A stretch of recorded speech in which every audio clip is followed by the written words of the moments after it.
Alors, salut Bruno, comment ça va? Ben, ça va bien. Dans le contexte, ça va bien. Personne n'est malade à la maison, c'est bon. Ouais, C'est la nouvelle la plus importante. Ouais. ouais. En passant, on te voit dans les médias, on te voit à la télé, mais quand tu dis à la maison, c'est quoi? T'as un enfant, deux enfants? Ah, la maisonnée, c'est 3 garçons dans la maison. Il y a ma conjointe, et puis c'est ça. Ah, c'est la maisonnée, on est 5, plus un chat. OK. Mais tu travailles déjà à domicile, hein, Bruno? Ou la Oui, c'est plupart ça. du temps, là? Ouais, c'est Oui, ça. depuis que j'étais à mon compte, en 2015, j'ai décidé de travailler à la maison. C'est pour ça que je me suis installé confortablement. C'est à la fois mon bureau, c'est à la fois mon studio audio, parce que c'est d'ici que je fais mon podcast avec ce micro-là. Ah ouais. Et puis, même quand je fais des interventions à LCN ou à RDI, je les fais d'ici. J'allume pas mal plus de lumière que j'ai présentement, là. J'allume mon système, là. Les voisins perdent de l'énergie tellement il y a de la lumière.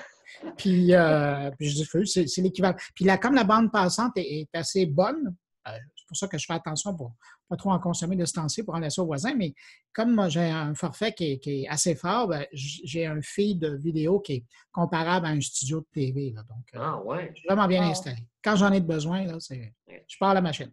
OK. Ben, écoute, c'est intéressant. Il y a beaucoup de gens qui, maintenant, sont en télétravail. Ouais. Puis que pour eux autres, c'est nouveau, alors que pour nous, on est quand même habitués. Toi, quand tu as passé tu étais, je pense, chez Juste pour rire avant, hein? Oui, avant d'être à mon compte, c'est juste pour rien. C'est ça. Donc, quand c'est fait le switch, dans ton cas, c'est un switch volontaire, mais c'est quoi la différence? Pas la différence, mais comment on s'acclimate dans un bureau tous les matins avec du monde qui passait en télétravail?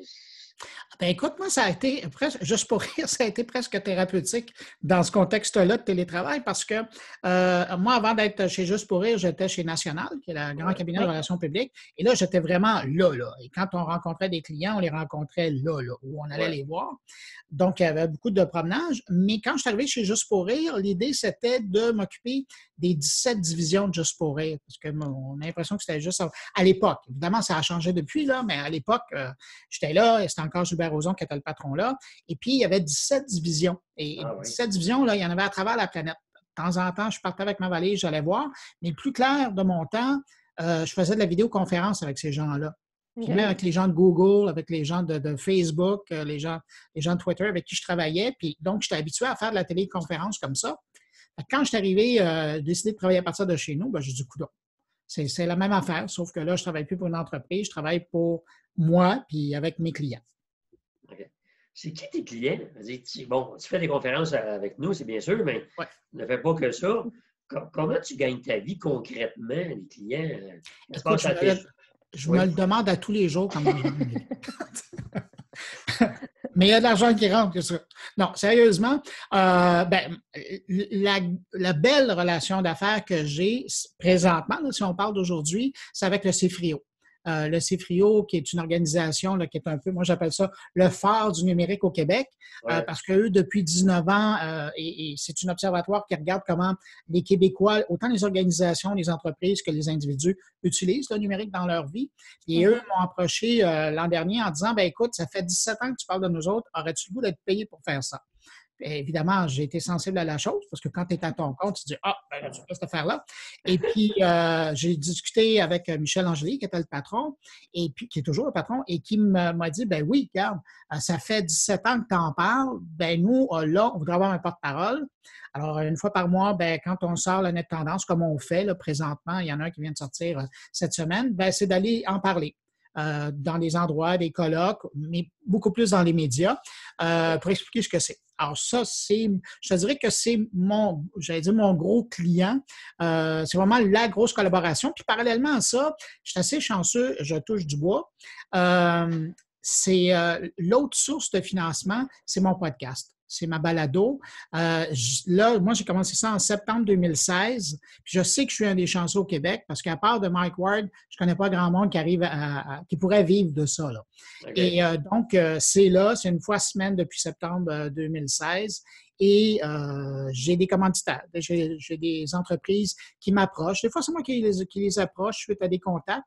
Et c'est des gens qui sont intéressés à être présents dans mon podcast pendant 5, 10 semaines pour expliquer des choses aux auditeurs. Puis je le fais toujours, tu sais, je suis toujours transparent. Quand j'ai des annonceurs, je les présente comme tels, puis je leur dis que moi, je suis transparent. Là. Je veux pas faire une entrevue avec quelqu'un puis recevoir un 100 pièces en dessous de la table, ça ne se fait pas. Là, je viens d'une école radio-canadienne où on était transparent avec les gens et honnête. Alors, c'est ce que j'essaie de faire, mais dans le cadre de mon podcast.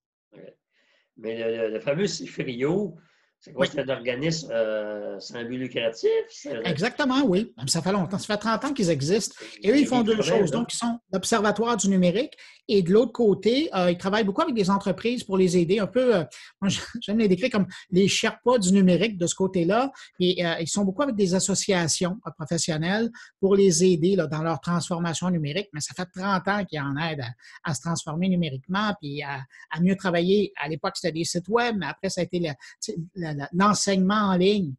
Il y a tout un pan là, qui existe, les écoles branchées. Bien, ça, eux ont travaillé là-dessus. Là, ils sont beaucoup dans la transformation numérique, dans la logistique de livraison. Tu sais, une fois qu'on achète en ligne, mais avant que ça arrive chez nous, bien, il y a toute une chaîne. Bien, là, ils sont en train de travailler avec plusieurs gros joueurs et des plus petits en région pour s'assurer qu'il y a une infrastructure qui s'installe au Québec pour qu'on soit aussi efficace que les Amazon de ce monde. Okay. C'est clair que ce qui se passe en ce moment, en fait, va changer leur clientèle. Ah, ben oui. Les gens vont leur poser beaucoup de questions, comme à toi. J'imagine aussi que les gens t'approchent avec ce genre de questions-là. Là, Oui, ben, ils ont pris l'habitude. Hein? Dans le temps, c'était pas tellement avec le travail que je faisais à Radio-Canada, mais parallèlement, j'étais devenu monsieur techno Internet là, à Radio-Canada. Puis la presse était venue me chercher en disant, ben nous, on ouvre, ça va rappeler des souvenirs à des gens, la cyberpresse, qui était dans la presse. C'était pas sur Internet au départ. Et toutes les semaines, moi, je tenais une chronique et je répondais aux questions des lecteurs. Je faisais une Jeannette Bertrand de moi-même. C'est pour les plus vieux qui nous regardent. Mais ça n'avait pas à voir avec l'interpersonnel, c'était les machines. Et donc, ça a été ça. Tu sais. Fait que, il y a beaucoup de gens qui sont restés avec cette habitude-là. Je reçois encore des courriels de gens qui me posent des questions parce qu'ils sont en train d'acheter ou d'acquérir ou je pose une question par rapport à leur installation. Alors, j'essaie de leur répondre de mieux que je peux, là, mais évidemment, ce n'est pas mon occupation principale maintenant. Si je reviens à la maison, bien évidemment, je ne sais pas quel âge ont tes fils, mais en temps normal, ils sont sûrement à l'école ou à l'extérieur. Là, mais là, ils sont à la maison là, avec toi. Là. Papa est là, là. Ils sont toujours à la maison? Mais si, oui. Ouais, bon. La dernière fois que j'ai vérifié, il était là. Il était là, bon. En tout cas, tu dois payer à l'occasion pour eux autres.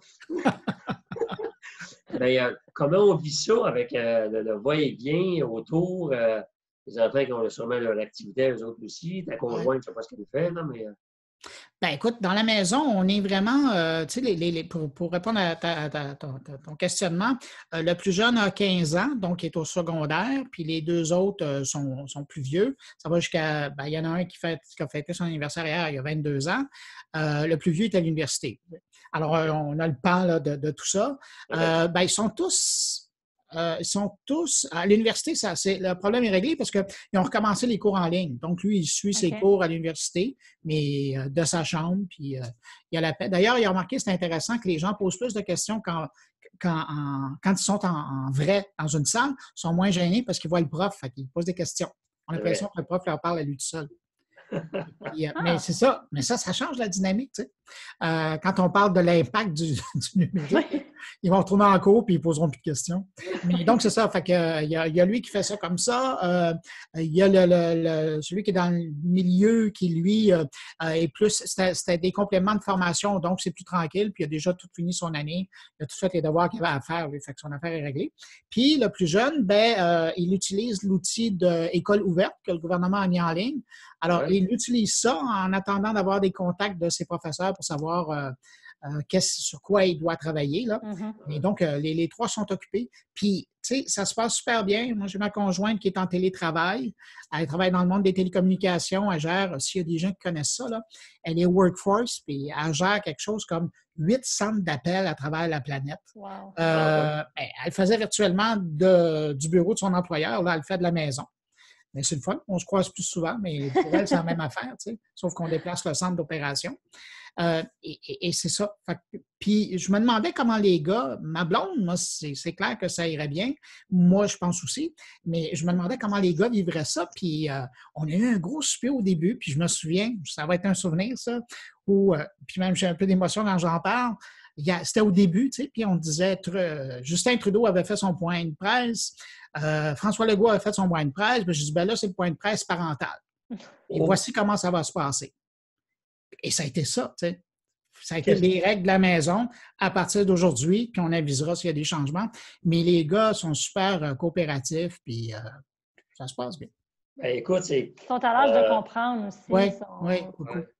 Ben, écoute, là, c'est sûr, je vois le père qui parle, là, puis d'avoir ses enfants réunis autour d'une table, veut pas, peu importe les époques, que ça fasse 200 ans ou maintenant, c'est toujours quelque chose de le fun. Moi, au moins, les trois sont là. Nous autres, les trois, ben, on s'est fait un petit meeting dimanche là, avec Messenger, puis on a jasé ensemble, puis c'est drôle parce qu'on se tous des adultes, évidemment, je connais Marilyn, on en a deux autres, puis Marilyn a son conjoint. Ben, après 15-20 minutes, on ne savait plus quoi se dire parce que...